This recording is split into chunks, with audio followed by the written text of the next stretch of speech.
Siz jigaringizni bergani boruvdingizmi yo'q turmush o'rtog'ingizga? Shu meni bolam umid bilan ketdi. Noumid qilmasin Allohjon.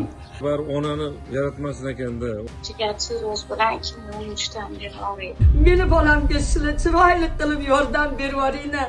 Duo qilsanglar ham mayli, iltimos sizlardan. Jannatlarga kirgizsin, hech kim do'zax azobiga kirmasin. Allohim. Ichida onangiz bor. Farzandi uchun lakasidan to'g'ri tushmaganmi desam yugurib yuribdi, oyog'i og'rib bechora ona.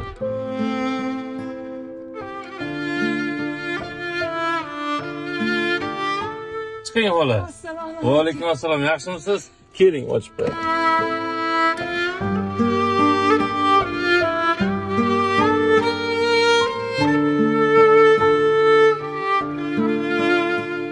Assalomu alaykum. Uzoq yaqindagi yurtdoshlarimiz, eli yurtlarimiz. Allohim hamma musofirlar. O'g'lim kasal bo'lib, shu bo'lib yotib qoldi. Iloji bo'lsa bizga yordam qilishinglarni so'raymiz. Qo'lingizdan kelguncha. Ilohim, qo'lingizdan kelmasa duo qilib shu bolani dardiga shifo bersin deb chiroyli qilib duo qilib qo'ysanglar bo'ldi bizga. Butun dunyo tinch bo'lsin. O'zimizni yurtimiz ham tinch bo'lsin. Osmonimiz musafo bo'lsin. Yurtlarimizga ko'z tegmasin. Podshohlarimiz odil bo'lsin. Hamma sog' salomat yurishlikni nasib qilsin. Mana shu bolamni ham umriga rizqiga Alloh barakasini bersin. Nima niyat qilsalar, niyat maqsadlarga yetsin. Biz uyimizni sotdik.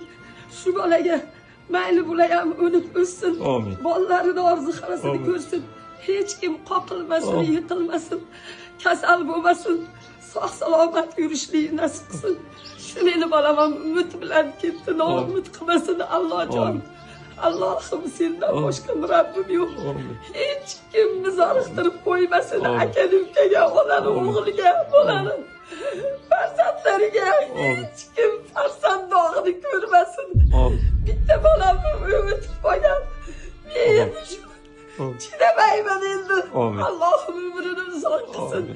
Sizlarga yordaminglar. Bu dunyoda nima bo'lsa ham mayli. Shu sabrlariga chidayman Allohim.